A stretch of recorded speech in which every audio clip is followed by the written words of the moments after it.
Dear Melissa, my question is, what is the best way to deal with PE investors who are very financially driven and have limited product knowledge and product culture?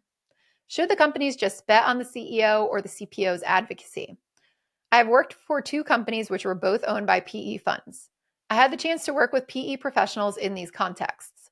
I've observed that they are extremely good financial analysts, but they have very limited understanding of product or product culture. Unlike their cousins VCs, who are equally return driven, at least some VCs come from entrepreneurship. Even some were ex product managers. PEs instead acquire mainly late stage companies, and their rationale is more like capital allocation. We invest this amount to build these products in order to obtain that return.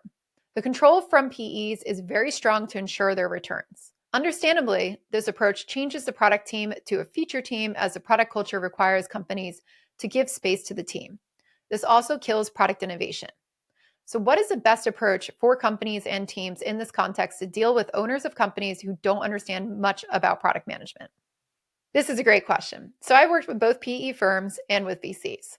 Now, I want to clarify that there are different types of PE firms. There are some PE firms who invest in companies that are growing, but they actually expect, let's say, a lower outcome, not like a home run Facebook type exit for those companies. So they're trying to get a marginal return, usually about 5 times their money back.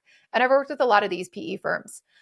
When you look at VCs, they want typically like 10x, 15x of their money that they put in. They want high returns in a very fast area. PEs are usually more conservative about their returns and they look at the whole portfolio and try to balance it out. In these PE firms, though, you are correct. A lot of times they're more financial analysts. And honestly, in venture capitalists too, depending on which venture capitalist firms you go with, a lot of those are financial analysts too. What's going to happen is that most of your board, if they are investors, are actually people who are financial people and not product people. When a finance person owns a company, though, like some PE firms do, they do buy these later stage companies, they take them private. I've been part of a lot of these types of, acquisitions or mergers like this. They take it private, they own it. What they're really trying to do is optimize it and turn it around and bring it back to profit. So what they typically do is they acquire companies that are in distress and then they try to turn it around. So that's one type of PE firm. So let me just put that out there. Not all PE firms operate that way.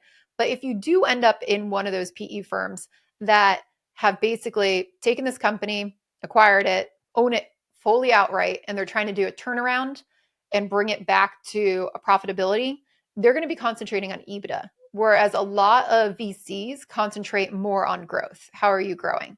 And some other PEs that are not doing turnarounds like this, they're falling somewhere in the middle. They look at both growth and EBITDA. They want a combination of it. EBITDA is all about your profitability, right?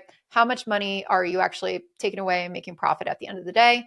Growth is about how many new customers you're adding. So when we think about companies, usually we're really trying to strive for this thing called the rule of 40, which is where you're looking at the percentage of your EBITDA and you're adding it to your growth percentage year over year. And you're trying to get those numbers to equal about 40, which means that when you look at that with VCs, they're willing to take a leap on a company that is not profitable or is negative profitable if it's got a very large growth trajectory, right? Let's say you are doing 60% year over year growth, but your EBITDA is negative. If that comes out to about 40, that's good investment for them, right? Like that's actually where you want it to be. They think they can make money off of that. With the changing markets, though, a lot of people are wanting to see that EBITDA go up a little bit more. They don't want it to all be in growth. So we're seeing those kind of shifts. Now, either way, when you work with VCs or you work with PE, you have to learn to speak the language of finance. And the key here to be successful when you're working with these board members is trying to get them to understand, one, the return on investment for product, and two, how the products help financially unlock the value of the company. And this is something, no matter if I work with a PE firm or a VC firm, that I help chief product officers and CEOs do in as a board member. So I'm a board member. I usually sit on a board of a company and I work with a lot of finance people. And what we're trying to do and what my role is to help people shape a product strategy and help connect it back to the growth ambitions. So one thing that you're going to really want to understand, no matter what type of company you're working with, is what are the outcomes, right? Am I holding this company for 5 years and I want a 5x return? Is that good for the investors? and especially a PE firm too. What's good, right? Are they looking at EBITDA? What's the return? How long do they expect to hold you? What is the end game? Are they going to sell you to somebody else? Are they looking to IPO you? Are they going to spin you back out? What's the end goal? And you need to align on that. So that's my biggest advice for any chief product officer, any CEO, anybody who's working with these firms is if you don't understand what their intentions are with you, it's going to be really, really hard to build a roadmap around that because you are probably going to be doing things that are different depending on what you're trying to get to with those goals. And those goals help you understand how you should shape the rest of the goals for the company as well. So sometimes product people get uncomfortable with this because they're like, oh, we shouldn't be managing towards financial outcomes, or we need to be doing things that are in the best interest of our customers, and we want to pay down tech debt, and we want to do all these things. And those things are all good. I'm saying like we do want to do all of these things, and we always want to act in the best interest of our customers and provide value for them because that's how we get value in return.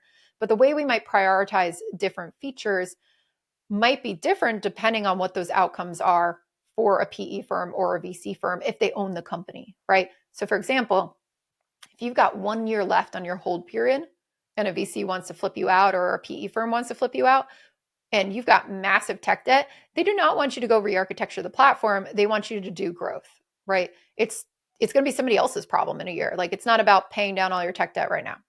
So they're going to not be very responsive to a product strategy or a roadmap that's like pay down all my tech debt and spend all my costs there and sacrifice that for growth. So this is why this actually helps you understand how you prioritize and how you work with them. So that's my first piece of advice there. Two, if they don't understand product management, the idea here is not to educate them in what product management does and what you do from a day-to-day basis. It's instead to bridge the gap between what their language is and what our language is. So when I talk to PE firms or when I talk to VCs, I do not go in there and talk about user stories or Jira or experimentation and all these different things. What I do instead is talk about how this product strategy is going to help us meet our goals. And what we want to do is make sure that we paint with a lot of data as well, right? A great product strategy that shows what the return on investment would be, how we are thinking about building this product out, and what we believe that will unlock for our financial goals and how that goes towards the long-term plan of the company. Every time we've done that, I've never had an issue with a VC or a PE firm. We might just talk about like where we want to spend, if we need to hire more people, or if they're not willing to do that, how it cuts back down on the roadmap. But when we've had those conversations at that level, showing this high level product strategy and how it adds 20 million in ARR, let's say over 5 years, because it helps unlock a new customer segment and it solves this problem for them. And that's how we're thinking about growing this platform. There's usually only pushback about strategic concepts of do we want to go into this market versus that market, right? We keep it high level. It's usually not meddling in the weeds. If you're not having that conversation though, what always happens is that they will go meddle in the weeds and they don't know much about product and they don't know much about tech, but they will still comment on it and they will find things to comment on it because you haven't brought it to their level and you haven't brought it to their expertise. So if you're not bringing that conversation up, that's where you're going to get people diving into these details who don't really know what they're talking about and they're not able to think outside the box there, right? They're going to be dictating what features that you should be building. They're going to be dictating how you work.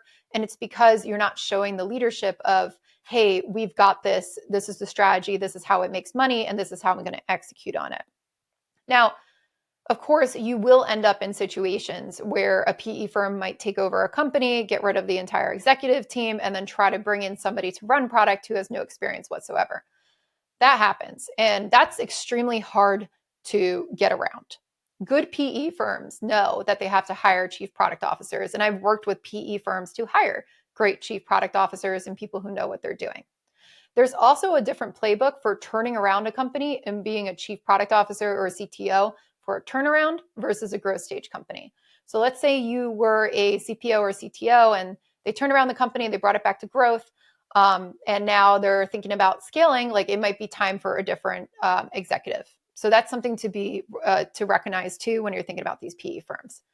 Now, for you, I'm not exactly sure if you have the power to run this whole executive team. I'm going off of what you wrote in here.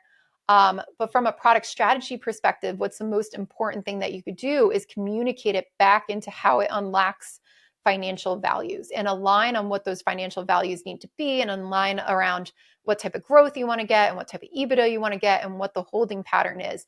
And then you come back and you use the data and you tie that back into your product strategy to show them what the path is forward. And that is what's going to be the best working relationship with your PE and VC firms. Now, like I said, not everything is that cut and dry because it comes down to people dynamics at the end of the day. If you're working, I have seen PE firms that will take over a company, throw a whole new exec team in there, and then they just like slice, right? Like it's just cutting costs everywhere and then trying to turn it around and cut it to growth. And that is a big playbook for like takeovers. In that situation, you have to know what the playbook is, right? Like that's the playbook. And if you see a PE firm that does that pretty frequently, it's going to also tell you, do I want to work there or not? So for you in particular, if you have not had success working with these PE firms, and it sounds like you've been at two that don't quite understand product, I would maybe steer clear of those in your next job, right? That might not be a great fit for you. And it does sound like it's been a takeover where they take the whole company, own it out 100%. They're the owners now and they dictate things. If they are willing to listen to a strong product executive and they're willing to hire that person, this can solve a lot of those problems. But if they're not, at the end of the day, maybe that's not the place for you.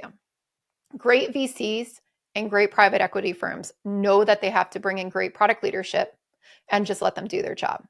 And great CPOs know that they have to communicate the financial terms and the product strategy and bring those two things together, and especially in board meetings with their investors.